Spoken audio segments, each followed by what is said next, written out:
Well, here we go. It's the best of. Season three has ended. We're now getting ready, preparing for season four. And we had to do the best of. And by the way, it was really, really hard to pick who the best of because everybody was amazing. But for this very first episode, it is Anthony Trucks. Now, if you all know, the Scheers, we are big NFL fans. And to know that here this amazing human was on our show and the story that he's told was absolutely unbelievable. Knowing that one of my sons is a diehard Ravens fan, and you all know my heart belongs in DC, but having this NFL player tell his story was amazing. So I hope each and every one of you enjoy. Welcome to the Fostering Change Podcast, Season 3. I'm Rob Scheer, the founder of Comfort Cases and your host. Together, we have made such a difference in the world. We've met with leaders and change makers in the foster care system. We've met with charities and philanthropists, celebrities, authors, and so much more. We'll continue to bring you guests who will share how together as a community we can bring about change. Welcome once again to Fostering Change. So here we are, another episode of Fostering Change. And anyone who actually knows me and follows me, and I talk about it all the time, my absolute love for football. And most people laugh about it because, having 5 kids and my husband who grew up in Kansas, we all have a different team. And it's so funny, whether it's my oldest son who we're rooting for the Ravens, or my daughter who we root for Dallas, or my youngest son who is a diehard Vikings fan. You all know that I grew up in the DC area, so I absolutely bleed burgundy and gold. That's right. We know that we've had some name changes with our team in DC, but when my next guest, when his book was actually sent to me, I really fell into his book. By the way, I fell into his book not knowing that he actually played for, I want to call them that team, but I will continue to call them, my beloved DC team. But he sent me a book, Identity Shift. I started reading it. I will have to tell you, Anthony, I am absolutely so humbled to be talking to you, because I walked into this interview wanting to know very little about you. And let me tell you the reason why. Because I had gone and heard a couple of things about your life story, and I was like so parallel of how I lived my life that it was like, oh my gosh, I don't want to ruin it. I got so many questions. So ladies and gentlemen, please welcome my friend Anthony Trucks to Fostering Change. Hey. Anthony, welcome. Thank you, man. I appreciate the warm introduction. That's a skill set not many have. Most people read things off the screen. Not that those people aren't good at what they do, but when you have a heart and you can share and speak clearly, it's great. Yeah, I'm just not that guy. I believe that podcasts should be conversations. I agree. That's why we tune into them, because we want to be educated and we want to have a conversation. And that's exactly what I want you and I to do. Let's start right off. Listen, I did not know that you are a product of the foster care system. Just like you didn't know that? Oh, interesting. I thought you knew that. No, I didn't know it until I read your book. Yeah, 100%. That is I'm 3 years old. I was given away and endured a whole lot of not all, but a very good chunk of the bad stuff you hear about that takes place in foster care. I was privy to that. In very intimate, real situations. So yeah, most definitely endured that situation. Do Anthony, do you feel that, that has molded you to the person that you are today? Oh yeah, there's this great quote, and I actually have a painting up here, and it says, "Smooth seas never made skilled sailors." And I've always, for a lot of years of my life, I've always like, man, why me? Why this happen? This is horrible. Couldn't have happened to somebody else. Why me? God? And then you get to the point of realizing like, oh, well, at the end of the day, that in fact was a great strengthener. There's certain aspects to my humanity currently that allow me to have this ability to adapt or to handle things in ways that most people don't have the capacity to. In fact, it's what I do in my work now is help people expand capacity. And you have to have pressure as a privilege, we'll call it, to be able to expand. And so, yeah, man, there's some cool things that I look at in hindsight. I don't like that it happened, but I appreciate all of it. Yeah, I lived very much like you. I'm the youngest of 10 kids. Mm, All growing up from product of the system of a mother who made very bad choices, and I always remind people life is about choices, and each yeah, and every one of us can sit here and blame the system, or we can help change the system. yeah, And for you, one of the things I remember about your book is that you're in your living room as a young boy, playing. yeah, And you go back, your mom calls you back into, I think, her room. You were living with your stepfather at the time, and life seemed pretty normal for yeah. what a kid. And then all of a sudden, just like that, it all changes. Yeah, well, it was Concord. I think it was Concord. From what I recall, I remember being in the front of the house and then like the living room area. And then she called me to the back of the house. Now, my stepdad lived with us at the time, and he was the father of my three siblings. And they were all like, I was three, so they were like two, one, and like fairly newborn, kind of speak. And I remember going to the back of the apartment, and my mom's there crying, and there's this strange woman who, later on find out a social worker. And we all got packed into a car and shipped off. So that is quite literally my first memory of life. It's not the best. It's kind of a sucky one because it's this whole weird separation and anxiety. So my life, from what I remember, started in the kind of like that weird little abyss. Yeah. And the fact is, you and your siblings, you were all split up. Mhm. Yeah. Well, at first we weren't. At first we were in pairs. I have a younger brother, so me and my brother were together, and my sisters were together for the first home.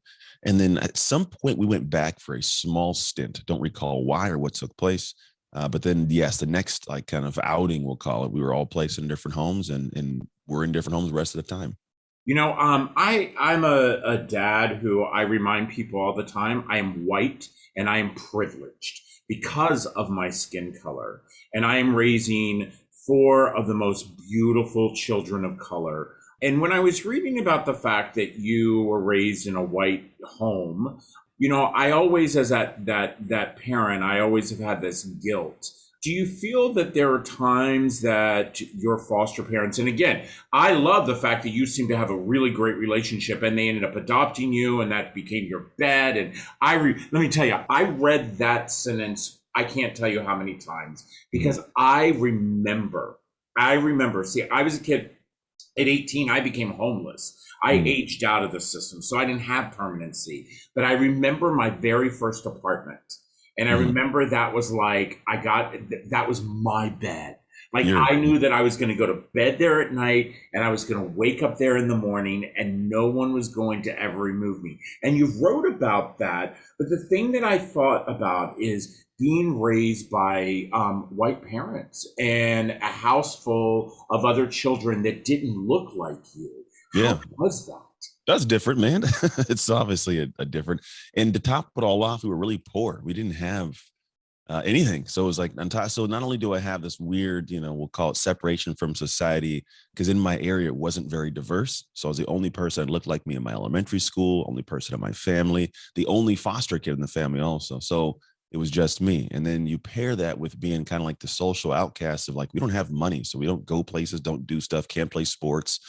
And so it was a lot, man. But we did have this, bonding. Like we were always just able to kind of connect, and we went camping and we took little trips. And so there was love in the household. And it was a dynamic where you go somewhere. And at one point there were eight of us, six kids, my two parents, and go to restaurants, table for seven, like none of the little black kids with us too. Like that was always this little thing. And so there was always a dynamic of feeling like I didn't belong, feeling like it wasn't my place, so to speak. But it was never from the family. It was always accepted inside of our home, right? But going outside, it wasn't always accepted that I was accepted by them. Did you feel like your family did enough to bring in what I say to my children is their element of their being, and that was something that's always been very important for Reese and I. And I've seen other foster parents and people who've adopted, and it's like, well, we just don't talk about it. And I'm like, well, it's like that person who walks up to me one time and said, "Oh my God, your kids are absolutely beautiful. I don't see any color." And I was like, "Well, then you don't see my 4 black kids standing here." It's that. Did you feel that they've educated themselves enough? Because back in the day, that was just something people just didn't talk about when it came to race. No, it was never a conversation at that level. And it never was in the household. But it doesn't mean I didn't have black moments. Like we'll call it, those situations arose. At school, I had these little twin kids, these little white kids that would always call me racial slurs for, I don't know what reason. I used to beat them up all the time and they just kept coming. It was the weirdest thing. I got in a lot of fights. And the thing is where the conversation arose was more of like, there was levity brought into it. And it was more of a discussion on they're just bad people. It's like you can't think all people are like that. These little kids come from a broken home. They're probably got some things going on.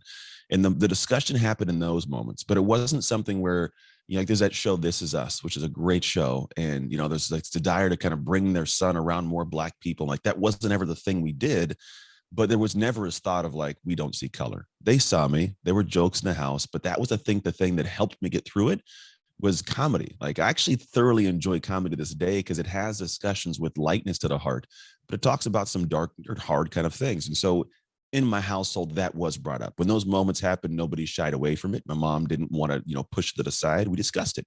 There were tears, there were hard moments, right? But we worked through them and we bonded. And my mom was never one that would go to the realm of like, I feel you. She was very aware. She didn't know.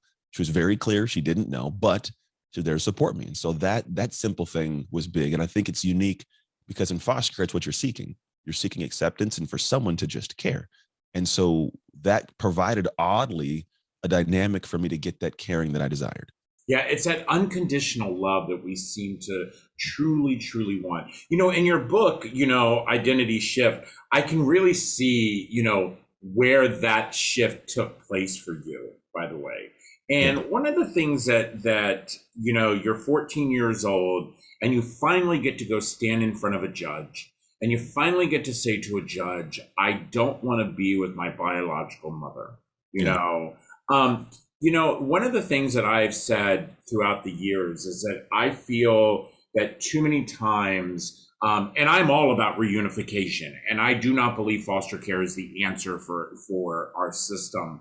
But what I do think should happen is children need to stop sitting on the sidelines and wait for adults to be adulting. And the fact that 8 years have passed in your life, and by the way, at 14, probably one of the hardest years to have a child get adopted. This is going to tell you. You know as well as I do, it's that moment where you went from this cute little boy to a scary black boy. And that's how people really look at it. And I've seen it throughout our nation, and it saddens me. I look at my boys and I'm thinking, they're always cute. My baby, my 13-year-old, my 15-year-old, but I know how that difficult age for adoption. And here you really are is. 14. Well, the thing is, I got there at 6. So they got me when I was like a cute little boy, we'll call it. And I grew, but I was at that family. I was given away at 3, was in 5 homes before the age of 6. At 6, landed in the 6th house, so which is my current family now. And so I was essentially for 8 years raised by this family, and they did get to know me, mold me, shape me, figure me out before I was at that level. But even then, at 14, man, I was a crazy little kid still. I wasn't like this walked in the park. I was always getting into stuff, man. It's quite literally a crazy roller coaster of a ride from my youth. And I love the fact that, you talk about your family because it is that unconditional love. I lived in a house at the same time for a long period of time. So I was shocked when I turned 18 and they said goodbye because they're not getting a check anymore. Because I was like, what's going on with my family? Yeah, my little brother had that happen. His family up and moved. He lived in Delhi, California, which is by Modesto. And it's like the San Francisco Bay Area, but way inland. And then he turned 18 and they all shipped off to New Mexico. I don't think they even gave him their address. They just disappeared on him. And so he was literally stuck. And I was in college at the time. He's just stuck. And he bounced around, ended up in some bad situations. Now he's doing better. He's in, I think he's in, I want to say Texas, El Paso, somewhere in Texas, doing better, but still it's tough. That does happen. I have watched it firsthand unfold. Do you have any, for me being the youngest of 10, most of my brothers and sisters, by the way, have fallen to the wayside. They are the statistics that we see today: drug overdose, teenage pregnancy. I have a brother, who's serving prison time. It's the typical stories. Yeah. For me, I actually made it.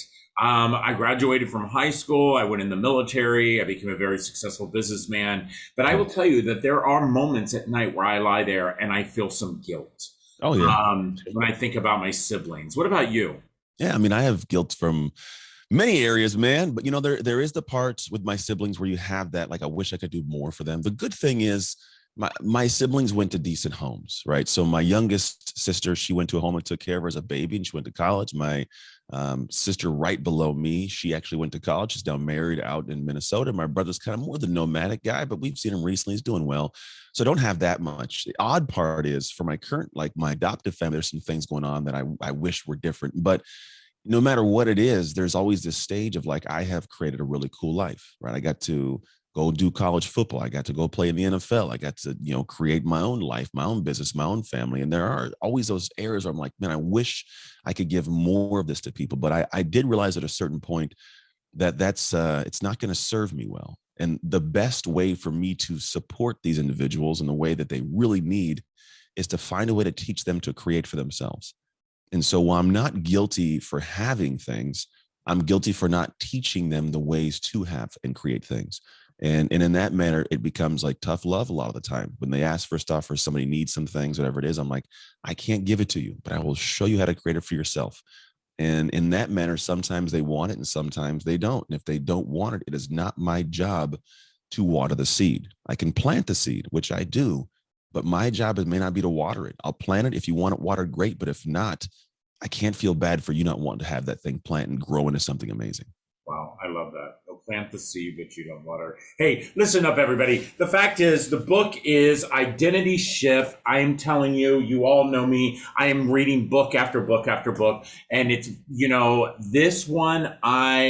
This one will be on my shelf, and I will be on my shelf because I think there's so many things in this book that we can refer back to within our lives of where we need to make that shift. And I will tell you something, Anthony, I actually had a meeting this morning with part of my team, and there was a part of your book that came into my mind because I do truly believe that there is never a time in someone's life that you cannot make a shift. And why do you make that shift? Listen, we're going to be right back again. This is Anthony Trucks. His book is Identity Shift, and we'll be right back. This episode of Fostering Change is sponsored by Comfort Cases, a national nonprofit that inspires our communities to bring hope and dignity to our youth that are in foster care. For just $10 a month, you can support the Comfort Cases mission and help us eliminate trash bags for kids who are entering foster care. For every $10 that you give, Comfort Cases will give a Comfort XL to a child entering the system. Be part of the change. Visit comfortcases.org.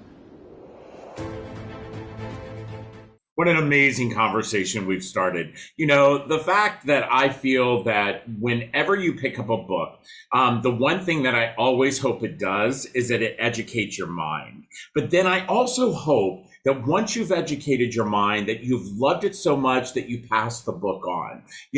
I'm really asking all of you, to go on to Anthony's website, purchase this book. This is something. It's helped me. And by the way, at 55, I'm always that guy who's like, I know I could be some help here, some help there. We touched on the guilt part of it, Anthony, and I still, as I was saying, I feel a little bit of that guilt identity, But the thing that I took away from what you said is that you can plant that seed, but it's up to someone else to actually water it. Yeah. 100%. That to me is something, I take a little bit from every one of our podcasts, but that is something I'm not going to ever forget. You can plant that seed, but it's up to yourself whether or not you want to water it. being a kid, like I said, grew up in the system. You and I just during the break talked about we both are trash bag kids, and remember those days of those black trash bags. Did you always know that college was the next step for you? Oh no, it was never a next step, man. That's yeah, they're never a next step. You look crazy part is people ask, did you always, have this dream of playing in the NFL? And I'm like, bro, I just wanted to have a house. Like there wasn't this perspective of anything beyond. In fact, when I was with, that family, again, we were really poor. I'm the only one of all six kids to graduate from the high school with a diploma, not continuation or GED. And so for the foster kid to do it, that's definitely not the statistics. No Yeah, one in especially when you look at the fact that only 54% of kids in foster care actually graduate from high school. And yeah. that you were one of those kids. And here you had five other biological, siblings and for the birth parents, and they didn't even that's Yeah, wow. I mean, they're all doing different things in different good and not so good ways, right? Yeah. That's humanity statistics. But the idea was that, yeah, no, it wasn't a thing. In fact, my mom at one point, because my mom was diagnosed with MS, my adoptive mom, and she had literally told me, like, if you don't get a scholarship, like, you're not going to college. Like, we can't even afford the junior college. And we couldn't. Like, I had a little job. I was working for my grandma at the time, my mom's mom, as a janitor. So I was making enough to like pay for my little car and like little things. But the reality was that was not in the cards college wise. But there was this weird this football thing that crept in. And so I think what happened was when football crept in, and I literally say crept in, I had this weird desire to do it. I was really bad at it, then got ridiculously good at it because I had this itch to be able to do something that gave me a sense of self-worth. And I don't know if I could have articulated it like that back then, but I was like, I like this. I'm gonna try to be good at this so I can feel good about me, and it became part of who I was, and that provided the opportunity. But that opportunity was completely by accident. I didn't even try. I wasn't trying to be good in high school football to get a scholarship. I was trying to be good in high school football to like the man in the mirror. Wow, to like the man in the mirror. And then you go on, you go to college. You not only play for my team, by the way, but you play for the Buccaneers, you play for the Steelers. And when you got hurt playing for the Steelers and, game's over. Right. Um, was it at that moment? And by the way, I have to ask you, you and your wife were already together at that point? We were high school sweethearts. Yeah, we got Oh married my right before high gosh. school, right before college started. We Dude, were what are you doing? Like writing the never-ending storybook. as I mean, yeah, you yeah. had high school sweetheart. You got three kids. I was a homecoming king too, and she was the cutest couple. We were the cutest couple in the yearbook, and she was senior athlete of the year. We got a bunch of weird stuff that happens in our life. Yeah, So crazy. That is like so. Now you're a dad. You've been a dad for a while. You were telling me one of your kids is actually college bound. Um, yeah. for me, I know being a dad, no matter how much I did career wise, that being a dad was that moment of like I won the lottery. Mhm. Oh, it was cool. I mean, the thing is I had my son. I found out my wife at the time, fiance, was pregnant when we were 19. And I was a sophomore, like beginning of sophomore year in college. So it wasn't the most ideal time. But it's funny you say that lottery thing. When I remember where I was standing, we had this locker room with this big lift up door, but one small door to the side. I was about to start a workout. So I was in my workout clothes at the facility for University of Oregon. And I was halfway in the door, halfway out because I got better service that way. She says, "Hey, I'm pregnant." And the phone went quiet for a moment, but I got this rush of awesome. And it was something where I was like, I don't know. I'd always yearned to be a dad because I wanted to give back to a kid in a way that wasn't given to me. So like I never ever, and I'm not even a single ounce I've ever had that I don't want a kid feeling. Like it was just this like, oh yeah, like let's do it. And so I'm in college, full-time student, full-time athlete. She's a full-time student as well. And we got a baby coming. I mean, most kids can't take care of a Tamagotchi back then. And we got a real human come into our life. And it was the same thing for me. I remember it's funny that we're having this conversation. I wrote this thing called a legacy letter for my children. And it's a buddy of mine, Blake Brewer, does this thing called legacy letters. It's legacy letter challenge for dads. And I just finished my oldest son's today and sent it to him today. And I talk about how like the moment I first saw his face, and it was just this overwhelming like joy, like this is my guy, this is my human, this is my blood, and he's never going to be in foster care. He's not going to have to endure experience and that kind of stuff. Like I'm going to be locked in. And so, yeah, the fatherhood thing for me has always been the coolest experience.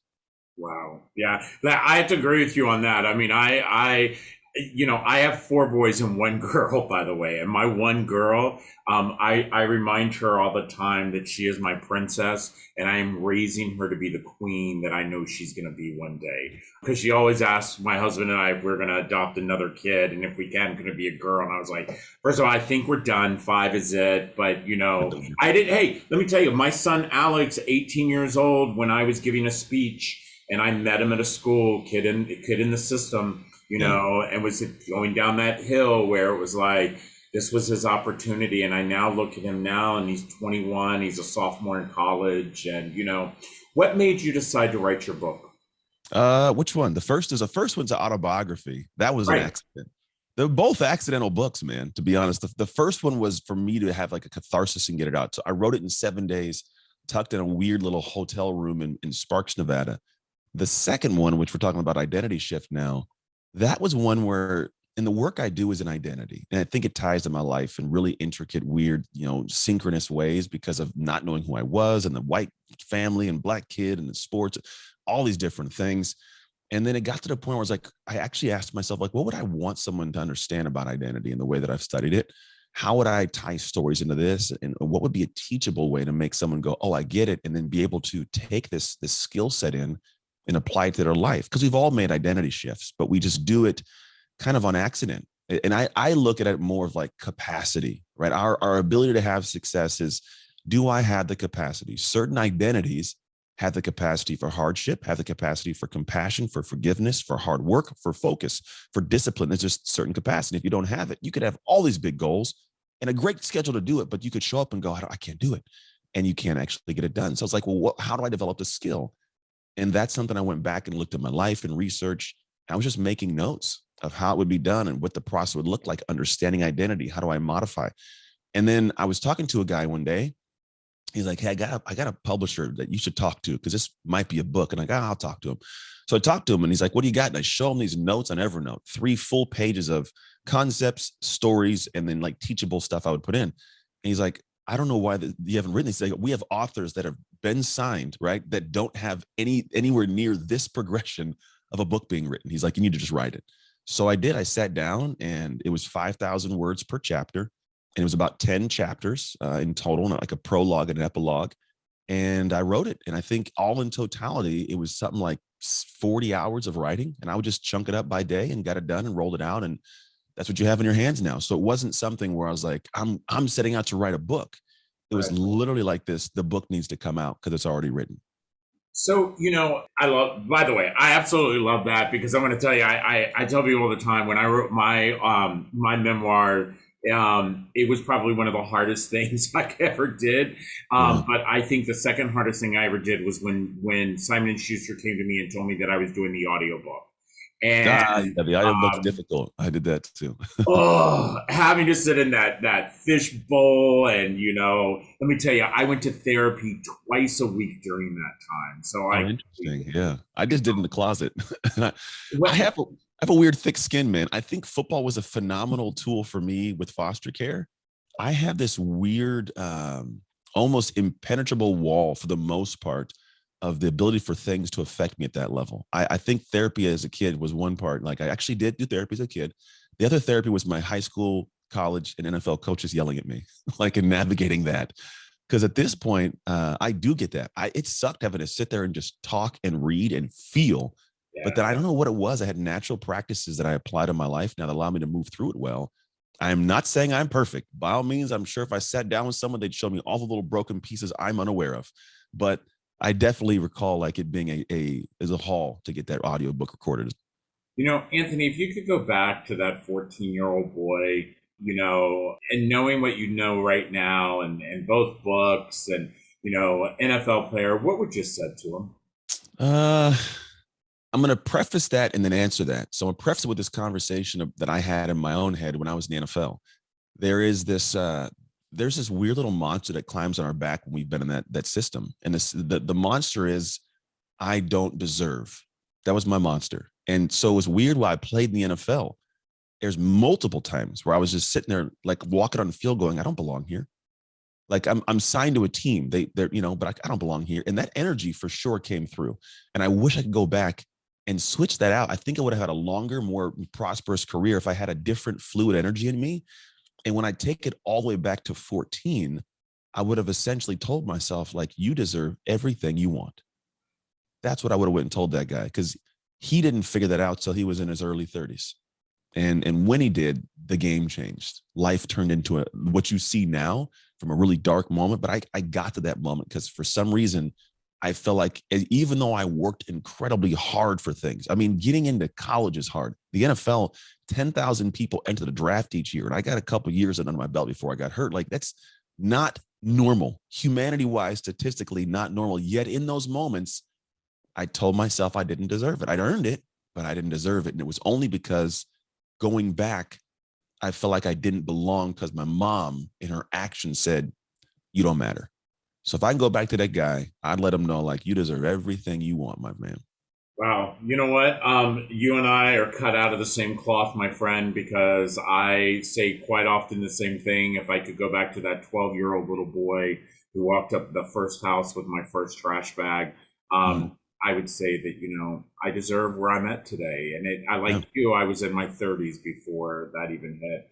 Listen, friends, I really, really want you to do me a big favor. I know every week I talk to you about some great humans because each and every one of us have an opportunity to be a good human. But Anthony, you are doing that, okay? So here's the book. I want you all to get out there, read it, send me an email at fosteringchange@comfortcases.org. I know you're going to love it as much as I love it. And Anthony, it has just been such a pleasure. Thank you for sharing, because sometimes I think that it's very hard for people that are like you and I, and, to be able to share how we got to where we are. But what I hope happens is all of the young, boys and girls who listen to my podcast, who are aging out of the system, have to know just exactly what Anthony says. You deserve it. Take care, everyone. I want to say thank you to each and every one of you for listening or watching the latest episode of Fostering Change. All of us on our team hope that you've learned something new today and have been inspired to be a good human. Now, just a reminder that you can always find Fostering Change on your favorite channels on Google, Spotify, iTunes, YouTube, and others, including, of course, comfortcases.org. I want to give a big thank you to all of you for joining us each and every week. And a reminder that if you have a suggestion for a guest, or maybe you might have a question about today's podcast, or are interested in becoming a sponsor of Fostering Change, please don't hesitate to email me personally at fosteringchange@comfortcases.org. Now, that's it for now. Thanks again, and we'll see you next Tuesday. Take care.